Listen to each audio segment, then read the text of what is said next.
कहते हैं गुरुदेव। यदि आपके घर में कोई प्रेत बाधा से समस्या से परेशान हो तो माँ काली को जहां मंदिर हो वहां माला पहना दो माँ को। लेकिन शर्त एक है कि तुम मांस मटन नहीं खा सकते, मांस मदिरा का सेवन नहीं कर सकते। यदि तुम उस प्रसाद को यदि पा रहे हो तो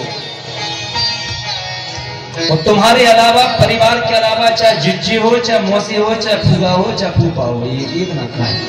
क्यों? क्योंकि फूगा फूफा की कोई गारंटी थोड़ी है क्या खाते पीते।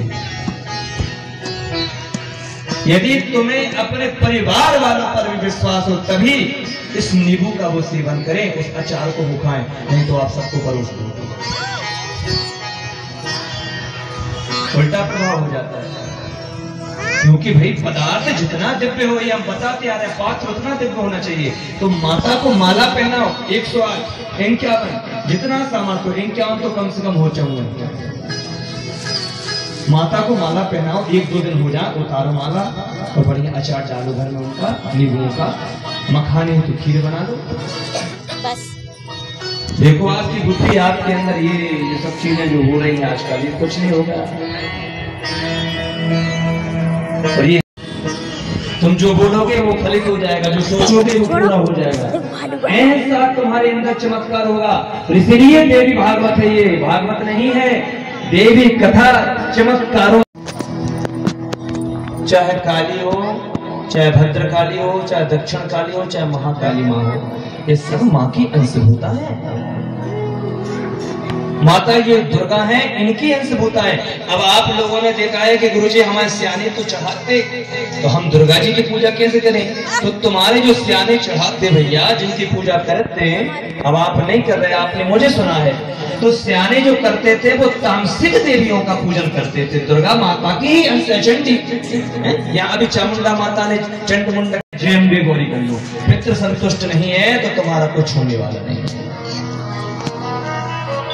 इसलिए आज ब्राह्मण कोई भी पूजा करें तो पहले पितृ पूजन करवाते हैं। ये हमारे आचार्य जी बैठे वाराणसी में पड़े, हमारे बड़े भैया हरीश भैया की जो साधु भाई है, इनसे पूछे नांदी श्राद्ध कराए।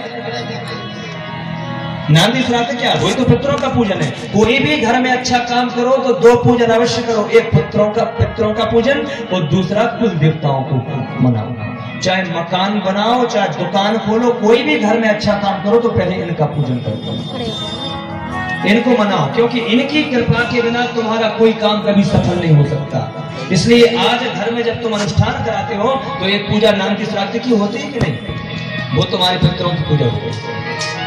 कुल देवता के रूप में किसकी पूजा होती है? सप्तघृत मात्र का जो वो बनाते हैं, उसमें तुम्हारे घर की लक्ष्मी कुल देवता विराजमान हो जाते हैं। सर्वतोभद्र मंडल जो चक्र होता है उसमें तुम्हारी कुल देवता बैठ जाती है।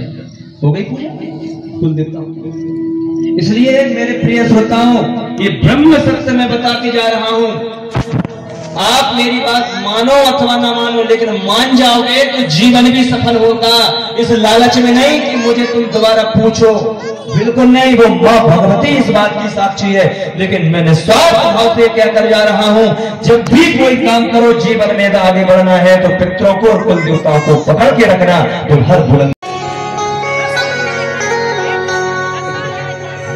धीरे खेलो भवानी